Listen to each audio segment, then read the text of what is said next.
হঠাৎ করেই দেখবেন আপনার ইঞ্জিনের মোবিল বেড়ে গেছে। আপনার ইঞ্জিন যখন আপনি মাপকাঠি যখন মাপতে যান তখন দেখবেন যে প্রচুর পরিমাণে ইঞ্জিনে মোবিল বেড়ে গেছে। এই সমস্যাটি কোথা থেকে আসে? আসসালামু আলাইকুম আমার শ্রদ্ধেয় প্রিয় ভিউয়ার্স, আশা করি সবাই ভালো আছেন। তো আজকে আমি আপনাদের সামনে একটা ইন্টারেস্টিং ভিডিও নিয়ে আসছি, আশা করছি সম্পূর্ণ ভিডিওটি দেখবেন। তো আজকের টপিক হচ্ছে একটি ইঞ্জিনের মোবিল কেন বেড়ে যায় এবং একটি ইঞ্জিনের ফুয়েল পাম্প 12 এইচপি ইঞ্জিনের ফুয়েল পাম্প কীভাবে ফিটিংস করতে হয় এই ভিডিওতে আমরা সম্পূর্ণ দেখাবো আপনাদেরকে। আশা করছি সম্পূর্ণ ভিডিওটি দেখবেন এবং আমরা যে ডেলিভারি বাল্ব এবং প্লাঞ্জারের প্যাকেটগুলো খুলে নিচ্ছি, তারপরে আমরা আলোচনা করব কেন আমাদের ইঞ্জিনের ভিতরে মোবিলে তেল প্রবেশ হয়ে যায়। তো আমরা ডেলিভারি বাল্ব এবং প্লাঞ্জারের যে প্যাকেটিং আছে ওইটা খুলে নিচ্ছি এক এক করে।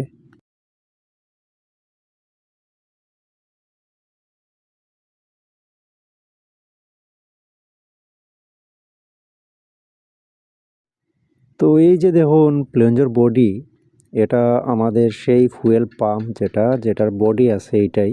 তো ওই যে ভিতরে দেখুন একটি কলার আছে, ওই কলার থেকেই আমাদের অনেক সময় তেল চলে যায়। তো আমরা অনেকেই কী করি, একটা জিনিস আছে, এই যে দেখুন একটি ওয়াশার, এটা প্লাঞ্জারের মধ্যে দিতে হয়।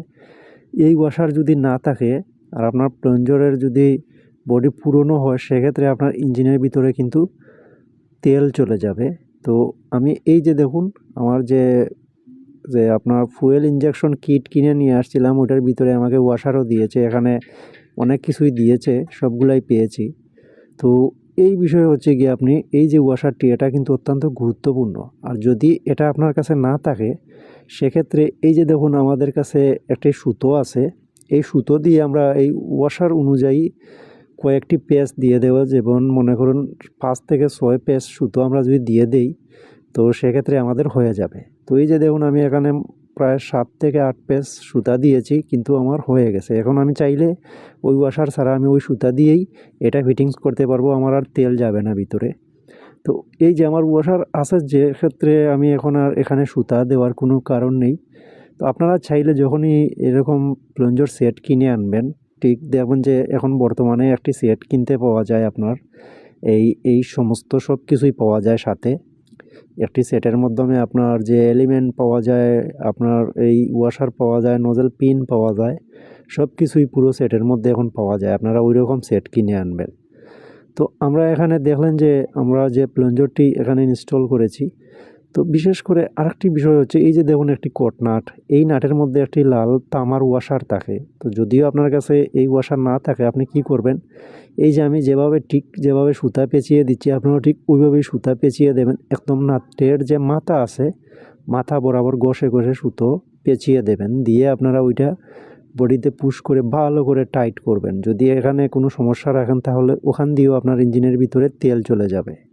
তো এটাই হচ্ছে কি আপনার তেল যাওয়ার মেন কারণগুলো। গত কয়েকদিন আগে আমি একটা ইঞ্জিনের কাজে গিয়েছিলাম। তো আমাকে ওই ইঞ্জিনের মালিক বলতেছেন ওনার নাকি অনেক বরকত হয়ে গেছে। তো আমি অবাক হয়ে গেলাম। আমি ভাবলাম যে উনি কী বলতেছেন। আমি বললাম যে কী বলেন আপনি, এসব কী বরকত? তো উনি বলতেছেন আমার ইঞ্জিন মোবিল তৈরি করতে পারে। আমি ভাবলাম মোবিল আবার ইঞ্জিন কিভাবে তৈরি করতে পারে? তো উনি বলতেছেন আমার ইঞ্জিনে আমি মোবিল চেঞ্জ করে আবার যখন আমি ইঞ্জিন চালু করি, ঠিক তখনই আমি যখন ইঞ্জিনটি অফ করে রেখে আসি জমিতে, পরের দিন সকালে যখন আমি ইঞ্জিনটি স্টার্ট করতে যাই, যখন আমি মোবিল মেপে দেখি যে আমার অত্যন্ত বেশি মোবিল হয়ে গেছে, সেক্ষেত্রে আমি বলতেছি যে আমার মানে বরকত দিচ্ছে মোবিলে। মানে এটা উনি হাস্যকরভাবেই বলতেছেন, কিন্তু ওই রোগের জন্য আমাকে নেওয়া।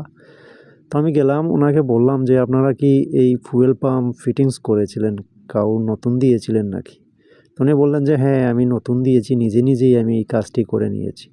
তখন আর বুঝতে বাকি রইল না যে উনি কোথাও ভুল করেছেন, উনি নিজে এটা কাজ করেছেন। তো অনেকেই এই ফুয়েল পাম্প ফিটিংস করতে সাহস করে নেন, কারণ এটা সব ফুয়েল পাম্প থেকে আলাদা, এটা সহজেই ফিটিংস করা যায়। কিন্তু শুধু ফিটিংস করলেই হয় না, এখানে কিছু জিনিস আছে, ওইগুলা দেখতে হবে। তো পরবর্তীতে আমি খুলে দেখি এখানে কোনো সুতা নেই, আবার আপনার যে কোনো ওয়াশারও দেওয়া নেই, শুধু উনি প্লাঞ্জারটি ইনস্টল করে সব কিছুই টাইট করে দিয়েছেন। আর ওনার যে ফুয়েল পাম্প যে বডি আছিল ওইটা কিন্তু অত্যন্ত পুরনো একটি বডি, ভিতরে যে কলারের অবস্থা হয়ে ছিল সেক্ষেত্রে ওনার তেল চলে যাচ্ছিল। পরে আমি ওই ফুয়েল পাম্প আবার খুলে এখানে কয়েক পেস সুতো দিয়ে তারপরে আমি টাইট করে লাগিয়ে ফিটিংস করে দিয়ে আসছি।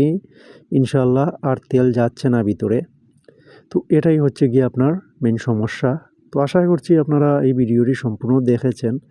তো আমার এই ভিডিওতে একটি লাইক করবেন এবং কমেন্ট করে বলবেন এরকম সমস্যায় কি আপনারা পড়েছিলেন কখনো, আর ভবিষ্যতে যাতে এরকম সমস্যায় না পড়েন সেক্ষেত্রে আমার এই ভিডিওটি আপনাদের উদ্দেশ্যে।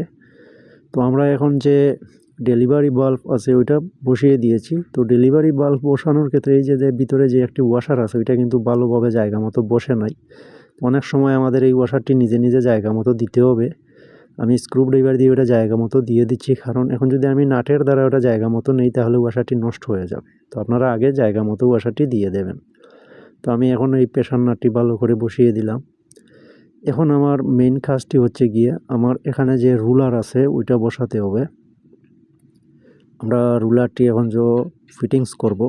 তো এই রুলারটি আমি চেঞ্জ করব, কারণ আমার যে ফুয়েল পাম্প সেট যেটা কিনে নিয়ে আসছি আমি যে প্লঞ্জার, ওইটার সাথে আমাকে একটি রুলার দেওয়া হয়েছে। তো আমি ওই রুলারটি দিয়ে দেব নতুন। এটা আমি এই যে, তো এখানে ছোটো যে আরেকটি ছিল ওইটা হয়তো হারিয়ে গিয়েছে, সেক্ষেত্রে আমি এই যে পুরোনোর ভিতরে যে ছোটো আরেকটি ছিল ওইটা একটার ভিতরে দিয়ে দিচ্ছি এবং চেক করতেছি। দেখা যাচ্ছে যে ইনশাল্লাহ হয়ে যাবে। তো আমি এখন ওই রুলারটি এখানে বসিয়ে দেব। তো আশা করছি আপনারা সবাই ভালো আছেন এবং সুস্থ আছেন, আর আমার জন্য দোয়া করবেন, আমিও আপনাদের জন্য দোয়া করি। তো আজকের ভিডিওটি এ পর্যন্তই। সবাই ভালো থাকবেন, সুস্থ থাকবেন, এবং আপনাদের কাছে একটাই রিকোয়েস্ট, আমার এই ভিডিওতে একটি লাইক করবেন এবং সম্পূর্ণ ভিডিওটি দেখতে থাকবেন। আর যারা এরকম ইঞ্জিন বিষয়ের কাজ বা বিভিন্ন সমস্যায় ভুগছেন, আমার এই চ্যানেলে অনেক অনেক সমস্যার সমাধানের ভিডিও দেওয়া আছে। আশা করি সবগুলো ভিডিও আপনারা দেখবেন, কাজে আসবে, কারো কোনো ক্ষতি হবে না, ইনশাল্লাহ লাভই হবে। তো এখন আমি বিদায় নিলাম। আসসালামু আলাইকুম।